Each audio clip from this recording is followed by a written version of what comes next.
Hello all, my name is Amanda Strickler-Holman, and this is my introductory video for AEP 858. I'm originally from a very small town in east central Kansas called Colony. I went to a 1A high school and graduated with a class size of 23. Upon graduation, I went to Bethel College to pursue my dream of playing collegiate volleyball. On playing 2 seasons, I then decided to transfer to Kansas State University because I knew that was always going to be my home. Both my parents are K-State alumni, as well as I am very agriculture based, and that is K-State as well, where I graduated from Kansas State University in 2015 with my bachelor's in agriculture education and a minor in animal science. I recently, or I should say, we just recently had our first year anniversary in July. So we were one of those people that were very fortunate to still get a wedding and be somewhat normal in 2020.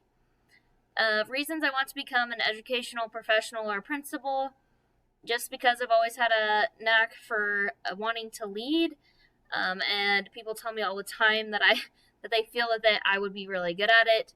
So I just wanted to learn more about and explore that opportunity. I am currently an agriculture education teacher and have been for the past 7 years. I am now at a 4A high school about 12 miles from where I grew up, so I got the opportunity to come back home about 5 years ago, and I took that back to the family farm. The picture in the top left is a picture of my national dairy team a couple years ago, and here in less than 2 short weeks, I will be taking my third national team to compete in Indianapolis through our FFA. Not only am I the FFA advisor for Iola, I am also the head volleyball coach. And our season is quickly winding down with just one league game left and a sub-state next Saturday. A little bit about me is I love animals. I recently this summer got a puppy. She is a blue heeler and very much of a part of our lives. And then the picture of my cow. She's also was my dog before I got a dog, basically. I've had her since I was 13, and she's just living the good retired life out at the farm. I love to travel, especially anywhere tropical. I like warm, not anywhere cold. So that is a picture of the Bahamas in 2019, I believe. And then the bottom left picture is our friend group that we really like to travel and ride ATVs. And we do a lot of things together with those people. The picture on the right is just a top or on horseback. That's where I found my happy place, is just riding around, seeing the countryside, and just enjoying nature. So a little bit about the content questions that were asked is how our district uses data. I have been fortunate the past year. We have a team that a TASN team that came into our district, and I was asked to be a part of that. So I actually have a pretty decent understanding of what we're doing right now, as I'm always involved in those meetings, and we just had one this past week, actually. So without that, I probably wouldn't know as much as I do, but I know a little bit about what we are doing as a district. So the first thing I put is our PASSE assessment, which that's basically for elementary students, and it's a diagnostic assessment in their phonics. So through that, we kind of know what tier they're in, and can help them with interventions at an early age, or where they're at, and meet them and help get them the help they need earlier. State assessments we use for data and are assessing our curriculum. We are also going to start implementing soon that all freshmen take the ACT as ninth graders, so that we can help them start mapping or give them ideas of what their future goals are and where they see themselves being. Are they going to go to that university? Are they going the trades route? And we can help guide them and get them in pathways sooner to help them be more successful later on. We really, really have been hitting our FastBridge data testing hard, the A reading, the A math, and that's part of what the TASN team does is we dig into that and we look where these kids are in the previous fall, spring, winter, all through the grades, and then seeing what we are doing and getting those interventions earlier.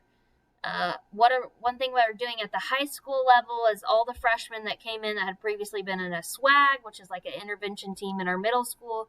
We put them in their own special, a seminar, a smaller group setting that helped them with their organization management.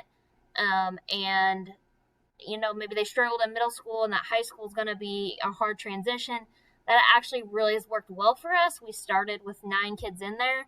And 7 of those 9 kids have now been placed in original seminars, and then we're moving those freshmen and sophomores in there that are struggling just to get that more one-on-one time and help with organizational management. So that has been a good thing for us. And then looking at what curriculum choices that the district has chosen, are those working?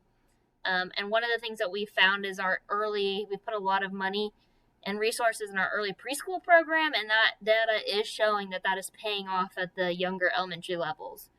And then through the FastBridge testing, we also use SABRES, which is a more social emotional aspect.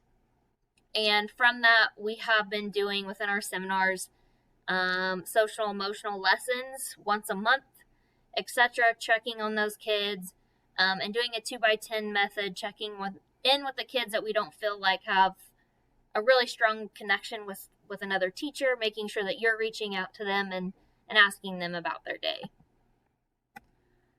How do I use personal data in my instruction? The first thing I would say, I teach shop as an agriculture education teacher, or welding, and safety test. Like, my rule is you have to get 100% on your safety test before you're allowed in the shop. Because if you have an accident, I don't want that to come back and be the accident you had represents the one you missed on your safety test. So that data, that has to be 100%, and you keep doing it until you understand, and then you get a chance to practice with the instructor before you're turned loose. Project-based learning, rubrics, things like that to collect. At the end, because agriculture education is like a series, you have set classes for set grades, do precision exams to kind of sum it up in a sense of, are those kids that are leaving, that have taken 4 years of ag and leaving that, are they getting what they need in the sense of the content? And those also count for our, what the state counts as students being successful 2 years after high school. So that's a really good thing to have. And then past performances, being in the curriculum that I am, I get to see those same kids most of the time, freshman, sophomore, junior, senior. So just knowing what classes need different instruction based on having them in past performances, and differentiating that learning for certain classes. And I always use the example of my seniors that graduated last year were a very super high achieving group as a class, and my seniors this year need a lot more project-based and slowing down and more hands-on, and just more repetition before moving on.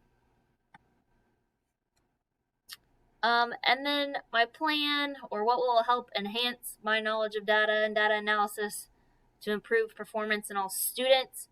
Being on the TASN team has really helped me understand that. And I just say, that has been a great thing for me to help improve and enhance my use of data. And then they give us new ideas and strategies to try that we try in our own classroom before we bring it before the BLT, etc. One being the 2x10, one being OTR, which is basically you're repeating the students, you're giving the opportunities to respond the students over and over and helping to enhance the main points that you want to get across. Being involved, and then just continuing to communicate and work with my current administration is how I plan to gain a better understanding of data analysis. so that I can help improve all the performances of all my students that I see. Thank you.